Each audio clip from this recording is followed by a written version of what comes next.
Hey everybody, how you doing? Welcome to my channel. I read an article today which was, well, quite frankly, terrifying. It had to do with the amount of influence the Communist Party of China has in our government, how they've compromised Canadian politicians. You're going to want to stick around to the end because there's a way you can help Canada out of its current mess, and we'll talk about that. Now, you might recall back during the pandemic in 2020, there was a massive raid by York Regional Police on this mansion in Markham. This was a 53-room villa. Inside, there was an illegal casino and a brothel. During this raid, they also found firearms that were illegal.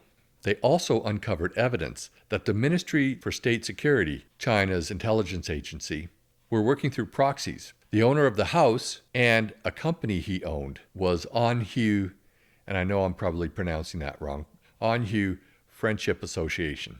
Now, the owner of the house, his name was Wei Wei. I believe that's how you pronounce it.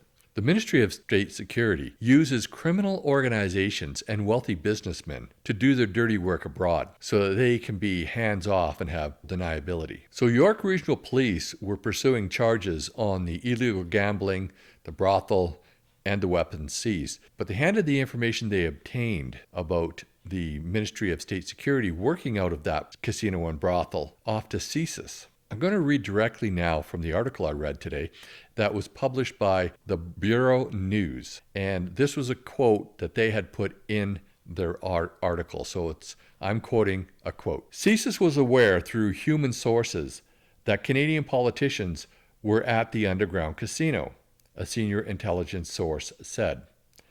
Our major concern was the high likelihood that Canadian politicians had been exposed to blackmail by Chinese Communist Party agents. We had reasonable grounds to believe that digital evidence would show this concern. So York Regional Police, in their raid on that mansion, had found digital evidence. And that digital evidence revealed that Wei had recorded Canadian politicians in compromising situations with the prostitutes who worked at the brothel. But this story gets even worse. So York Regional Police informed CSIS that they had this evidence, but they were not allowed to give this evidence to CSIS, even though they had seized it during a raid, so they would have had a search warrant. Under Canadian law, for the police to share information with CSIS, they have to have a judicial authorization. Now, to get a judicial authorization, you have to write what's known as an ITO, information to obtain. You use those to get search warrants or production orders. I've written a lot of those. From what I've seen in this article today, it should have been a fairly simple ITO to write. So it would have taken a few hours, maybe a day. If it was really complicated, a couple of days. They would have given it to a person who had a lot of experience writing ITOs, and that person would have been known as the affiant. Now, once you have your ITO written, you normally, as the affiant, take it directly to a judge and have them read it. If they approve it, they sign it, and they give you a search warrant. But apparently, CSIS sends their ITOs up to Ottawa to get reviewed and then signed up there. I'm not sure why they do this, but I'm thinking it has something to do with an approval process to make sure that Canadians' rights aren't violated. Plus, they probably only have a certain number of judges who are approved to issue these search warrants or production orders because of the high security nature of their investigations. But I'm just speculating here, I don't know for sure. Now, when it got there, it was unactioned for at least 8 weeks. It was considered low priority, probably because the evidence was already in the possession of the police and it wasn't going anywhere, or at least that's what they thought. In the article I read today, it noted that the police investigation fell apart. I don't know how, they didn't go into the details, but that meant that all of the evidence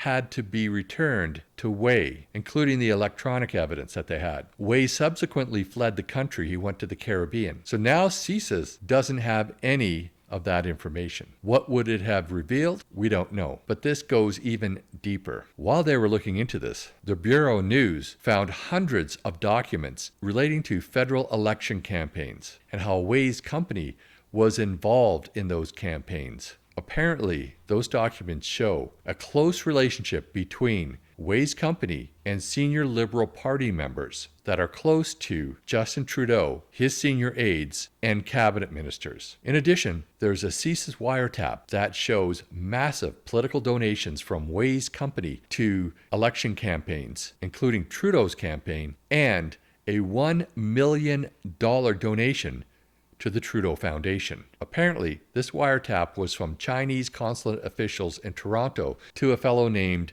Bin Zhang, or Hang, I'm not sure how you pronounce his last name. And it directed Zhang to donate that $1 million to the Trudeau Foundation. So the point of this is, now the Ministry of State Security for the Chinese Communist Party has influence over members of parliament. We heard during the foreign influence inquiry they were trying to get certain members of parliament elected. Now the commissioner of that inquiry stated that it didn't affect the outcome of the election as far as which party got into power, but it did affect elections at the constituency level. So that means that some conservative candidates were not elected, while some liberal candidates were. And that's dangerous. That's political interference. What's worse is Trudeau's on record as saying, once he found out about this interference, he didn't want to take action because it would influence the results. He was more concerned about getting elected, and he didn't want the negativity around this to hinder his party getting elected. Now, a couple of things here. I think that the Canadian Security Intelligence Service, the bureaucracy that they have, needs to be streamlined, needs to be fixed. But also, Trudeau needs to man up. He needs to resign. There needs to be an investigation, and if there's enough evidence to support charges, he needs to be charged. And that's where you come in. In the description below and in the pinned comment, there is a link to a petition I started a few weeks ago. And that petition urges Mary Simon, the Governor General,